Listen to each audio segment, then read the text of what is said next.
ইন্নাল্লাহা হাররামা আলাল আরদি আন তাকুলা আজসাদ আম্বিয়া, আল্লাহ এই জমিনের জন্য আম্বিয়া কেরামের দেহকে ভক্ষণ করা হারাম করে দিয়েছেন।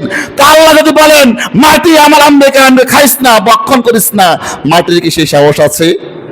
মাটির সে সাধ্য আছে? নবী বলছেন আল্লাহ হারাম করেছেন এই মাটির জন্য কোন নবীর দেহকে খাওয়া, কোন রসুলের দেহকে খাওয়া। তো আমার নবী কি নবী নয়? আমার নবী কি রসুল নয়? যদি ঈসা নবীকে না খায় এই মাটি, যদি মুসা নবীকে না খায়, যদি ইব্রাহিম নবীকে না খায়, আমার নবীকে এই মাটি খেয়ে ফেলবে? আমার নবীকে মাটি খেয়ে ফেলবে? নবী নিঃশেষ হয়ে গেলেন।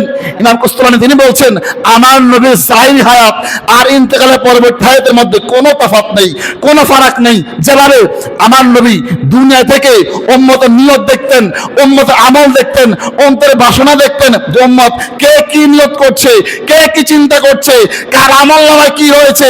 নবী আমার যখন জাহিরি হায়াত শেষ হয়ে গেল, ইন্তেকাল করলেন, নবী এখন দেখেন কোন উম্মত কি আমল করছে, কোন উম্মত কি ইচ্ছা করছে, কোন উম্মত কি নিয়ত করছে, এর মধ্যে কোনো তফাৎ নেই।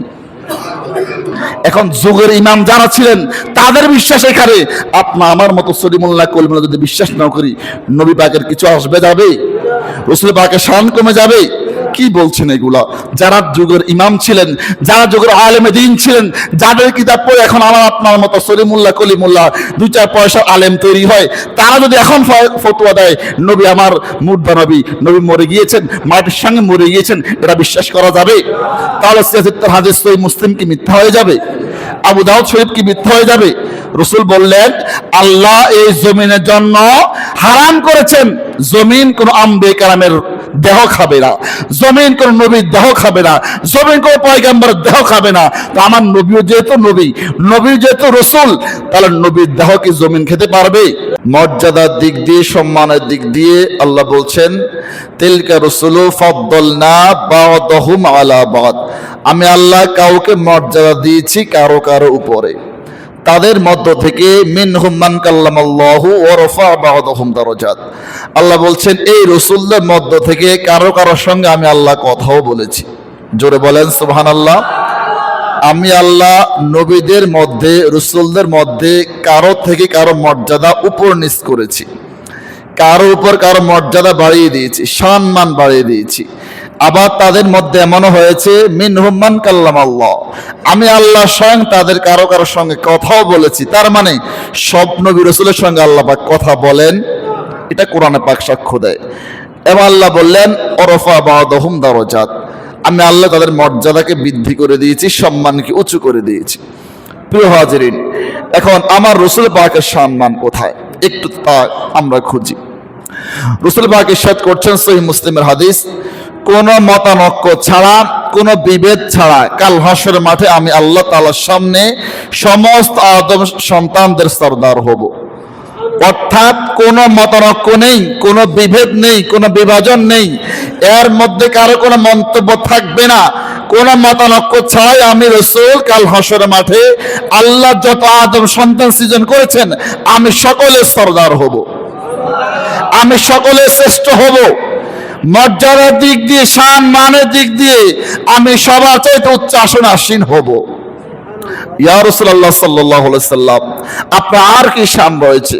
রাসূল বললেন আমি সেই বান্দা, আমি আল্লাহ পাকের সেই বান্দা যে বান্দা আল্লাহ পাকের সামনে ফার্স্ট সর্বপ্রথম শাফায়াত করব, সুপারিশ করব। এখানেই ক্ষান্ত নয়। রাসূল বললেন আমি সুপারিশ করব, তা কবুল হবে না, বিষয় এমন নয়। আমি নবী, সেই নবী, আমি সর্বপ্রথম সুপারিশ করব আল্লাহর দরবারে, আল্লাহ আমার সুপারিশের সব আগে কবুল করে নিবে। নবী আমাদেরকে বার্তা দিচ্ছেন, ও আমার উম্মত, কাল হাসরের মাঠে যখন তোমরা আল্লাহর দরবারে পাকড়াও হয়ে যাইবা, আল্লাহর কোর্টে তোমরা আসামি হয়ে যাইবা, যখন প্রত্যেকে হতাশাগ্রস্ত হবা, আমি রাসূল তোমাদেরকে সুসংবাদ দান করব। একটু চিন্তা করেন, হাসরের মাঠ, আল্লাহ তাআলা বান্দার বিচার নেবেন, আল্লাহ তাআলা বান্দার আমল হিসাব নেবেন, ভালো কি কে করেছে, খারাপ কে কি করেছে, অর্থাৎ কোন বান্দার ভালোর পরিমাণ কি, কোন বান্দার খারাপের পরিমাণ কি। রাসূল বলছেন তোমরা ওই সময় হতাশায় থাকবা, চিন্তায় থাকবা, বেহুশ হয়ে যাবা, আমি নবী আল্লাহর পক্ষ থেকে তোমাদেরকে সুসংবাদ দিব। নবী বলছেন কাল হাসরের মাঠে যখন তোমরা নীরব থাকবে, কারো বলার কিছু থাকবে না। কেন ইয়া রাসূলুল্লাহ? রাসূল বলছেন যে যা করেছে দুনিয়াতে প্রত্যেক জবানে একটাই বাক্য উচ্চারিত হবে, কি? ও আল্লাহ আমাকে রক্ষা করো, আল্লাহ আমাকে রক্ষা করো, নাফসি নাফসি, আল্লাহ আমার নিজের নফসের কি হবে, আল্লাহ আমার নিজের কি হবে, আল্লাহ আমি জানি না, ও আল্লাহ আমাকে বাঁচাও, আল্লাহ আমাকে বাঁচাও। রাসূল বলছেন যখন এমন অবস্থা হবে প্রত্যেক হাসরবাসী নীরব থাকবে, কারো জবান চলবে না, ওই সময় আল্লাহর সামনে আমি ওই বক্তব্য পেশ করবো তোমাদের পক্ষ থেকে। রাসূল পাক বললেন যখন আল্লাহর সামনে তোমরা ধরা পড়ে যাবে তোমাদের আমলের হিসাব নিয়ে, ভালো আমল কার কি রয়েছে, খারাপ আমল কি রয়েছে, আল্লাহটা মিজানে পাল্লায় তুলবেন। কিন্তু বান্দার তখন অবস্থা এমন বেকরার হয়ে যাবে, সে চিন্তা মগ্ন হয়ে যাবে, হায় আল্লাহ জানে আমার নেকের পাল্লা ভারী হয়, ও আল্লাহ না জানি আমার বদের পাল্লা ভারী হয়। আল্লাহ যদি নেকের পাল্লা ভারী হয় তাহলে বাঁচার একটা উপায় আছে, আল্লাহ তাহলে যাওয়ার একটা রাস্তা থাকবে। কিন্তু অপর পক্ষে যদি আমার বদের পাল্লা ভারী হয়ে যায়, আল্লাহ গুনাহের পাল্লা ভারী হয়ে যায়, আমার তো যাওয়ার কোনো সুযোগ নেই, আমার তো যাওয়ার কোনো রাস্তা থাকবে না। নবী বলছেন এই অবস্থায় আমি রাসূল তোমাদের পক্ষ থেকে আল্লাহর দরবারে সুপারিশ করব। একদিন আল্লাহ নবীর কিছু সাহাবায়ে কেরাম একত্রিত হয়ে একটা মজলিস করলেন। সেখানে বসে তিনি আলোচনা করছেন। এক সাহাবী বলছেন, ও আল্লাহর নবী, সাহাবীরা শোনো, এখানে আলোচনা হচ্ছে রাসূল পাক ছাড়া অন্যান্য নবী রাসূলদের, অর্থাৎ তিনারা আল্লাহ পাকের পয়গাম্বরদের মধ্যে কার শান মান কি, কার কি মর্যাদা, তিনারা সেই বিষয়ে আলোকপাত করছেন, কথা বলছেন। রাসূল পাক ইত্যবসরে তাদের মধ্যে তাশরীফ আনলেন, কিন্তু মজলিসে আসেন নাই, শুনছেন নবী সাহাবায়ে কেরাম কি বলছেন। তো নবী আমার দাঁড়িয়ে আছেন, সাহাবায়ে কেরাম কথা বলছে, তার মধ্যে একজন বলছেন আল্লাহর মূসা, তিনাকে বলা হচ্ছে কালিমাতুল্লাহ, আল্লাহ মূসা নবীর সঙ্গে কথা বলেছেন, আল্লাহ মূসা নবীর সঙ্গে তুর পাহাড়ে কথা বলেছেন, মূসা নবী শ্রেষ্ঠ। আরেকজন বলছেন না না, ঈসা নবী, তিনাকে রূহুল্লাহ বলা হয়েছে, তিনাকে কালিমাতুল্লাহ বলা হয়েছে, ঈসা নবী শ্রেষ্ঠ নবী, কেন? আল্লাহ তিনাকে রূহুল্লাহ বলেছেন। আরেকজন দিকে বলছেন না না, ইব্রাহিম নবী, আল্লাহ তিনাকে খলিলুল্লাহ বলছেন, তিনি আল্লাহর বন্ধু, ইব্রাহিম নবী শ্রেষ্ঠ নবী। আরেকজন দিকে বলছেন না, ও আদম সফিউল্লাহ, আদম নবী সফিউল্লাহ, আল্লাহর সফি, আল্লাহর বন্ধু, তার মানে আদম নবী শ্রেষ্ঠ, এর চাইতে আর কেউ শ্রেষ্ঠ হতে পারেন? আমার নবী সাহাবায়ে কেরামের কথাগুলো শুনলেন। এরপরে তাদের কথা যখন শেষ পর্যায়ে নবী পাক তাদের মধ্যে তাশরীফ নিয়ে গেলেন, এরপর রাসূল পাক বললেন তোমাদের কথাগুলো এবং তোমরা যে বিষয়ে আশ্চর্য হয়েছ এটা আমি রাসূলকে আরো বেশি আশ্চর্য করেছে। কেন ইয়া রাসূলুল্লাহ? তখন নবী আমার বললেন মূসা নবী কালিমাতুল্লাহ, এটা হক, এটা সত্য, ঈসা নবী রূহুল্লাহ, এটা হক, এটা সত্য, তারপরে আদম নবী সফিউল্লাহ, এটা হক, এটা সত্য, ইব্রাহিম নবী খলিলুল্লাহ, এটা সত্য, এটাও হক, এটা আমি রাসূল স্বীকার করছি, মানছি, তোমরা যা বলছো অবশ্যই হক, অবশ্যই সত্য। তবে জেনে নাও আমি নবী হাবিবুল্লাহ, আমি আল্লাহর বন্ধু, আল্লাহর হাবিব, আমার চাইতে সম্মান আর কি উপরে হইতেই পারে না। নবী আমার আরেক হাদিসে পাকের মধ্যে বলছেন কাল হাসরের মাঠে আমি নবী সকল আদম সন্তানদের সরদার হব, মর্যাদার দিক দিয়ে সবার উপর থাকবো।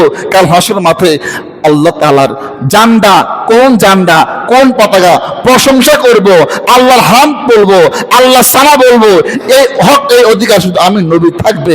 আর আমার জন্য আল্লাহ আরশের ডান পাশে একটা সিংহাসন বানিয়ে দিবেন, একটা আসন বানাবেন, যে আসন আমি নবী ছাড়া আর কেউ থাকতে পারবে। নবী বলছেন আমাকে আল্লাহ কাল হাসরের মাঠে এত স্পেশাল পাওয়ার দিবে, মর্যাদা দিবে, আল্লাহ ফখর, কিন্তু আমি নবী এই নিয়ে কোনো গর্ব নেই। নবী বলছেন কাল হাসর মাঠে আল্লাহ পাকের প্রশংসা করার জন্য, আল্লাহ পাকের সানা পাওয়ার জন্য আমি নবীর হাতে মাকাম মাহমুদ থাকবে, আমি আল্লাহ ঝান্ডা নিব। কোন ঝান্ডা? প্রশংসার ঝান্ডা, প্রশংসার পতাকা, আল্লাহ ফখর, এ তো আমি নবীর কোনো গর্ব নেই। নবী বলছেন কাল হাসর মাঠে আমার হাতে আল্লাহ তাআলা এমন পতাকা দিবেন, এমন পতাকা দিবেন যে পতাকার নিচে একবারে আদি আদম সফিউল্লাহ থেকে ঈসা রূহুল্লাহ পর্যন্ত প্রত্যেক পয়গম্বর থাকবেন, প্রত্যেক নবী থাকবেন, প্রত্যেক রাসূল থাকবেন। এ তো ওয়ালা ফখর, আমি নবী কোনো গর্ব করি।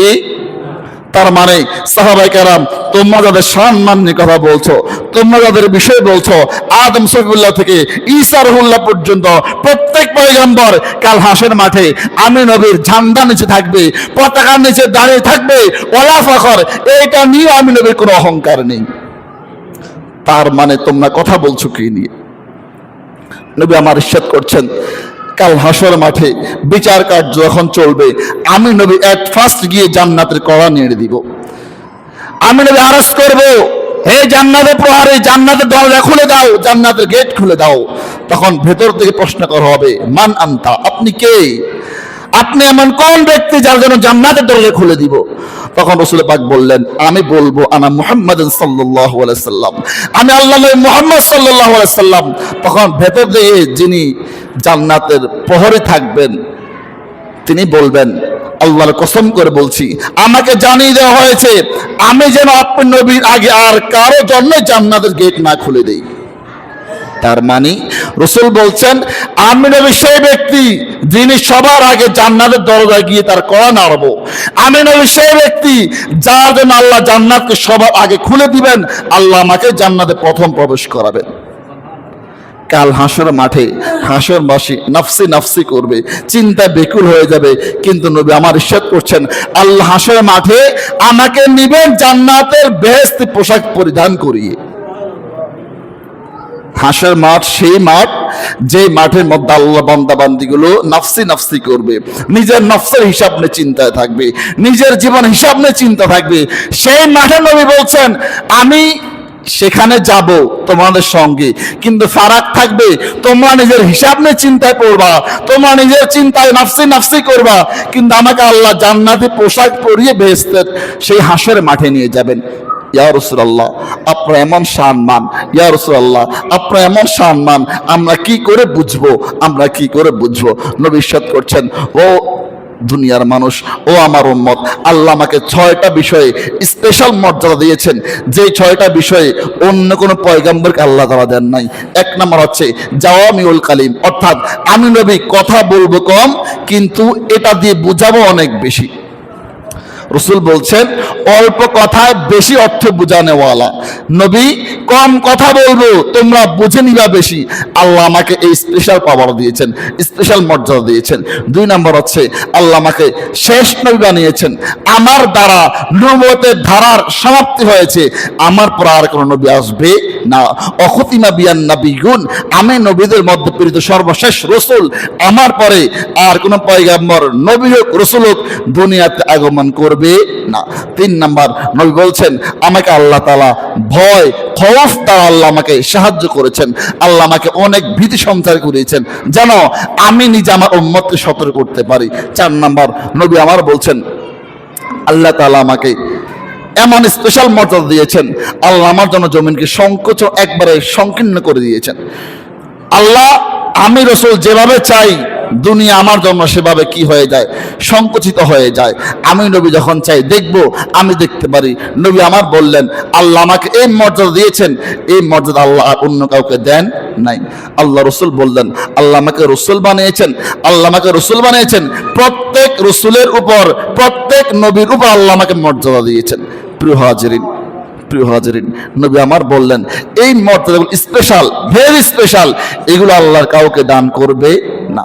প্রিয় হাজিরিন, চিন্তার বিষয় হলো আমরা সেই নবীর উম্মত, আল্লাহ যাকে এত সম্মান দিয়েছেন, এত মর্যাদা দিয়েছেন, নবী তারপরও বলছেন ওলা ফখর, এগুলো নিয়ে আমি নবীর কোনো কি নাই, গর্ব নেই, কোনো অহংকার নেই।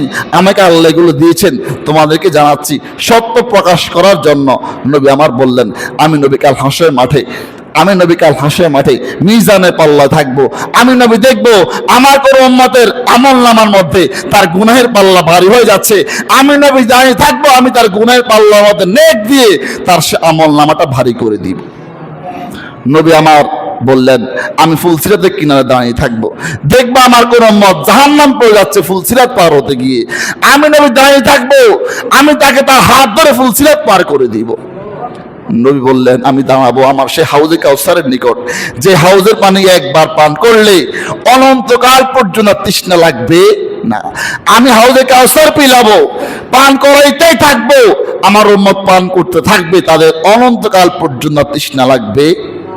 প্রিয় হাজিরিন, এখন রাসূল পাককে আল্লাহ তাআলা স্পেশাল করেছেন, আল্লাহ অতি সম্মানিত করেছেন। এটা উম্মত মানলেও হক, না মানলেও। রাসূল পাক বললেন একটা বিষয় দেখেন, রাসূল পাক হায়াতুন নবী, জিন্দা নবী। কেন বলছি? সহিহ মুসলিমের হাদিস, আরেকটা হাদিস আবু দাউদ শরীফ এসেছে। নবী বললেন নিশ্চয়ই আল্লাহ তাআলা পয়গম্বরদেরকে 40 রাতের পর্যন্ত আর কবর রাখেন না। আল্লাহ তাআলা 40 রাতের পর কোন পয়গম্বর আম্বিয়া কেরামদের দেহ মোবারক আল্লাহ কবরে ফেলে রাখেন না। তারা আল্লাহর সামনে দাঁড়িয়ে যে তারা নামাজ পড়েন, আল্লাহকে সিজদা দান করেন।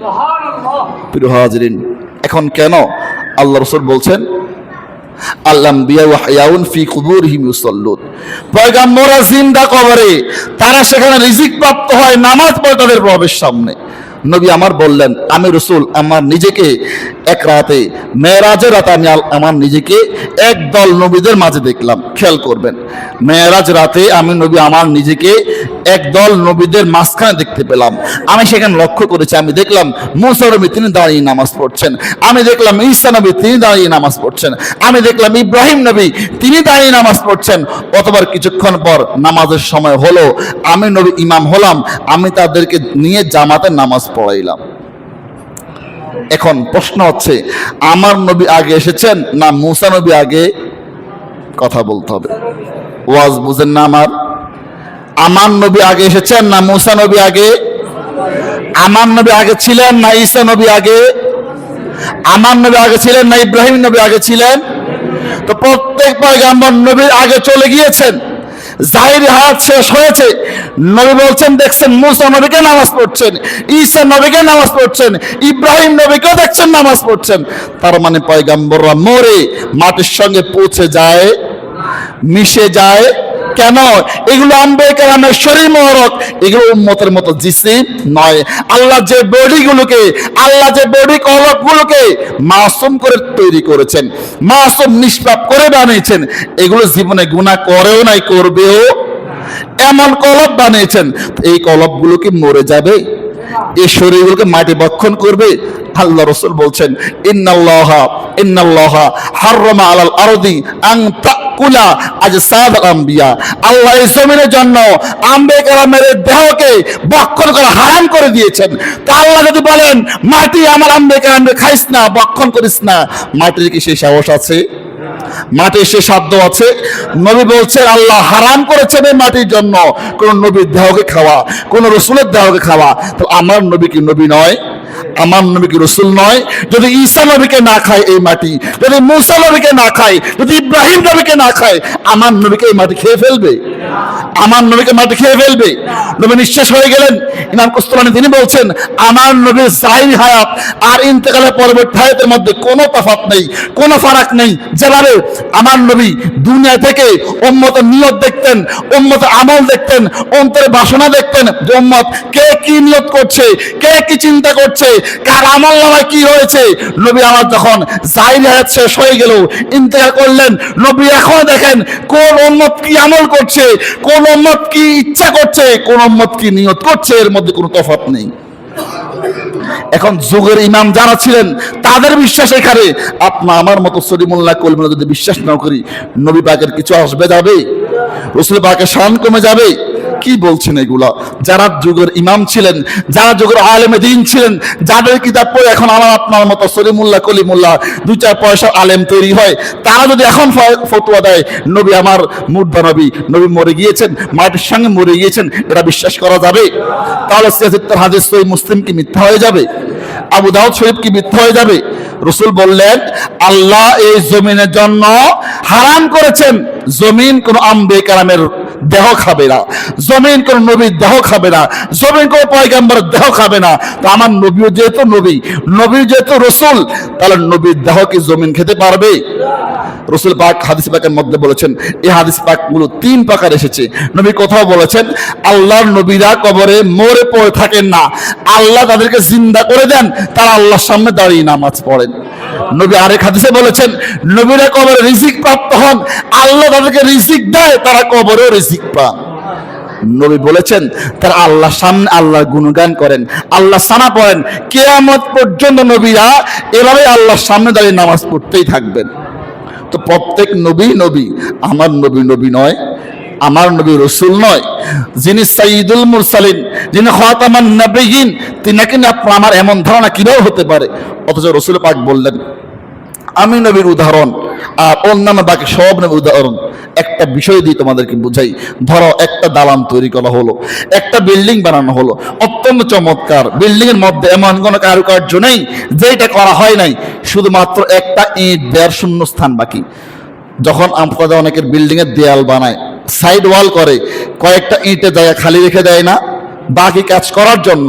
তো নবী বলছেন বিল্ডিংটা পুরোপুরি কমপ্লিট হলো, তার সৌন্দর্য বর্ধন করা হলো, শুধু একটা ইটের খালি জায়গা আছে, একটা ইটের শূন্যস্থান আছে, বিল্ডিংটা পরিপূর্ণ হবে? সুন্দর দেখা যাবে? নবী বলছেন আমি সেই ইট, আমি সেই নবুয়ত, আল্লাহ যাকে দিয়ে নবুয়তের ধারা সমাপ্ত করেছেন, আমি সেই শেষ নবী খাতামান নবিয়্যিন। এখন সেই নবীকে নিয়ে আমাদের কেমন চিন্তা হয়? সাইদ ইবনে মুসাইয়াব আল্লাহ নবীর এক সাহাবী, যখন আব্রাহা ইয়াজিদ বাহিনী রসুল পাকের শহর মদিনায় পাক হামলা করেছে, আক্রমণ করেছে, আল্লাহ নবীর মসজিদ পর্যন্ত আক্রমণ হয়েছে, এমন ক্ষতিগ্রস্ত হয়েছে মসজিদ নববী শরীফ, 3 দিন পর্যন্ত আজানও হয় নাই, একামত হয়। তখন সাইদ ইবনে মুসাইয়াব আল্লাহ নবীর সাহাবী, তিনি বলছেন আমি তখন নামাজ পড়ব কিভাবে? আমি নামাজের ওয়াক্ত নির্ধারণ করার জন্য কোনো কিছু আমার কাছে ছিল না।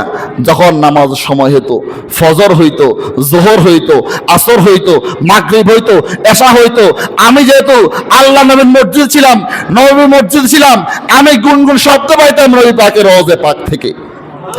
যখন রওজা পাক থেকে আওয়াজ হইতো আমি বুঝতাম এখন ফজর হয়েছে, আবার আওয়াজ হইতো বুঝতাম জোহর হয়েছে, আবার আওয়াজ হইতো বুঝতাম আসর মাগরিব এশা হয়েছে। আমি এভাবে সময় নির্ধারণ করে আমি আমার নামাজ আদায় করতাম। নবীর সাহাবায়ে কেরাম বিশ্বাস করেছেন নবী জিন্দা নবী, হায়াতুন নবী। আর আমার আপনার মতো মানুষ যদি বিশ্বাস করেন নবী পচে গিয়েছে, মরে গিয়েছে, রসুল পাকের কি হবে? ঈমান হত্যা আমার আপনার হবে।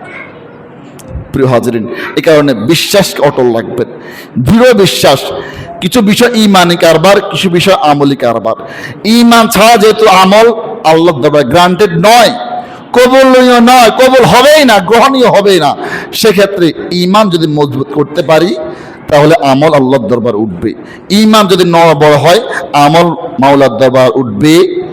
কথা বুঝতে পারছেন? দেখুন একটা চমৎকার ঘটনা মনে পড়েছে। আল্লাহর নবীর একজন সাহাবী রসুল পাক একদিন এক মজলিসে ভাষণ দিলেন। প্রত্যেকেই সাহাবী, খেয়াল করবেন, প্রত্যেকেই সাহাবী। আমার নবী বলছেন তোমাদের মধ্যে কারো একজনের এমন অবস্থা হবে যে শেষ বেলায় ঈমান নিয়ে মৃত্যুবরণ করতে পারবে না। আজব বিষয় না? প্রত্যেকেই নবীর সাহাবী, আমার আপনার তো কোনো বেলই নেই। নবীর সাহাবীদেরকে নবী বলছেন যারা এখানে বসেছ এমন একজন এখানে আছে যে ঈমান নিয়ে মৃত্যুবরণ করতে পারবে না।